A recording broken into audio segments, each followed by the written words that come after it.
L'affaire a de quoi surprendre, voire inquiéter. Un professeur du lycée Jardin d'Essai aux Abîmes a donc reçu des menaces de mort via les réseaux sociaux de la part d'un élève de terminale.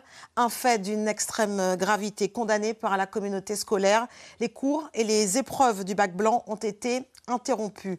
Reportage Jean-Marie Mavounzi, commentaire Lydia Kérin, Eric Schimpfling. Sur le parvis du lycée, c'est la cohue. L'incompréhension se lit sur les visages. Ses parents patientent, ils sont venus chercher leurs enfants à la hâte. Je n'ai pas pu le joindre puisqu'avec le vacarme qu'il y a là, on ne peut pas joindre. Le professeur a dit d'attendre pour l'instant. Est-ce que l'élève, c'est un élève qui était déjà signalé? Est-ce que c'est un élève qui est perturbateur? Parce que je veux bien, hein, mais il faudrait savoir le pourquoi. Car les faits sont particulièrement graves. Un professeur d'histoire-géographie a été la cible de menaces de mort proférées sur les réseaux sociaux.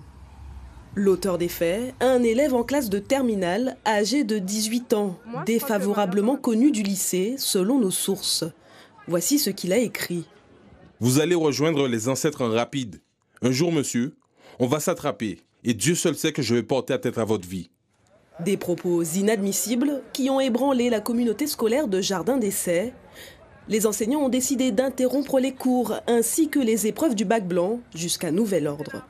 Une action symbolique en soutien aux professeurs visés. Des menaces de mort, vraiment d'une violence jamais vue, d'une menace inouïe. Donc on a décidé de se mobiliser en solidarité avec le collègue et pour dire aussi stop en fait à la dégradation du climat scolaire et stop en fait à ces conditions d'enseignement, à ces incivilités, à ces agressions qui deviennent beaucoup trop fréquentes, même au lycée Jardin d'Essai qui n'avait pas du tout cette tradition ni cette réputation. Rémi Nassouta, Félix Eboué, depuis quelque temps les faits de violence se multiplient au sein des établissements scolaires. Une situation alarmante pour le personnel éducatif. Trop, c'est trop. Il est temps de sonner la fin de la récréation. Il faut qu'on recentralise l'importance et la nécessité de l'éducation nationale. Les élèves viennent en cours pour apprendre. Et ces menaces et ces violences, on doit dire stop. On n'est pas d'accord et il faut à un moment donné qu'on s'asseye et qu'on décide ce qu'on veut pour la Guadeloupe. Reste à savoir l'origine exacte du différend qui oppose les deux protagonistes. Les enseignants n'assureront pas non plus les cours ce vendredi 23 mai. Contacté, pour l'heure, le rectorat n'a pas souhaité communiquer sur l'affaire. Une plainte a été déposée par le professeur menacé. Il a plaidé coupable pour les faits qui lui sont reprochés. Le lycéen interpellé pour avoir proféré des menaces de mort à l'encontre de son professeur d'histoire-géographie a été condamné ce soir à des travaux d'intérêt général. Sa garde à vue avait débuté tôt ce matin. Eric Schimpfling. Kylian Vincenot est un grand gaillard, large d'épaules. Et pourtant, c'est avec une toute petite voix qu'il a répondu par 2 fois oui aux questions posées par la magistrate au cours de cette procédure de plaider coupable. Reconnaissez-vous les faits? Oui. Acceptez-vous la peine proposée par le parquet? Oui. Kylian Vincenot a donc été reconnu coupable de menaces de mort et condamné à 140 heures de travaux d'intérêt général et à l'obligation de participer à ses frais à un stage de citoyenneté. Le jeune homme a par ailleurs été condamné à verser 1 000 € à sa victime au titre de son préjudice moral. Le jeune homme a quitté la salle d'audience sans un mot avant d'être rejoint par sa mère devant le tribunal. Pour autant, l'élève de terminale du lycée Jardin d'Essai aux Abîmes n'en a pas fini. Il devrait être convoqué prochainement devant un conseil de discipline pour répondre de ses actes, cette fois devant la communauté scolaire. Je vous propose d'écouter la réaction de maître Nancy Pierre-Louis, l'avocate du professeur d'histoire et géo. Elle répond à Eric Schimpfling.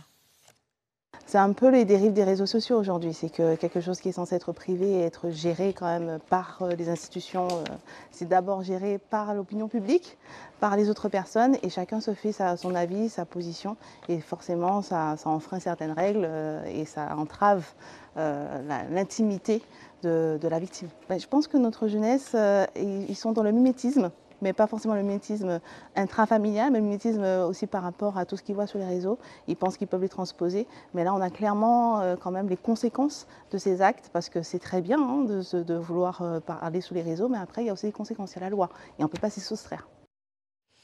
Et c'est toujours l'incompréhension. Au lendemain de ce triste incident, jamais un tel événement ne s'était produit dans l'académie. Parents d'élèves, rectorat et syndicats, tous dénoncent ce climat de violence qui règne dans les établissements scolaires. Ils appellent à une prise de conscience commune. Yanis Elie, Ludovic Guédu. Un sentiment d'indignation règne depuis l'incident survenu au lycée Jardin d'Essai. Un acte de violence qui survient juste après ceux constatés au collège Réminé-Soutaï Front de Mer. Plusieurs situations d'incivilité qui se multiplient et qui prouvent un peu plus que notre académie est sous tension. L'école est aussi à l'image de la société. Je crois que ça appelle une mobilisation de chacun et de chacune d'entre nous pour qu'on prenne à bras-le-corps cette évolution et ces poussées de violence, à la fois avec les parents, avec les collectivités, les forces de l'ordre et la justice. Pour la Fédération des associations des parents d'élèves de Guadeloupe, le principal problème vient de l'éducation dans certaines familles. Afin d'éradiquer cette poussée de violence dans nos établissements scolaires, un important travail doit être réalisé. Toute vie en société impose des règles. Et les règles, c'est d'abord dans la famille qu'on les inculque. Et si ce travail-là n'est pas fait, eh bien, ça a fatalement des répercussions sur l'école. Et je pense que toutes les institutions, en partant de la CAF, le conseil départemental pour la partie PMI, ou toutes les structures, les associations qui travaillent dans le champ de l'éducation doivent porter assistance aux familles qui sont en carence éducative. Aujourd'hui, parents d'élèves et rectorats sont unanimes. Le salut ne viendra que d'une réflexion collective.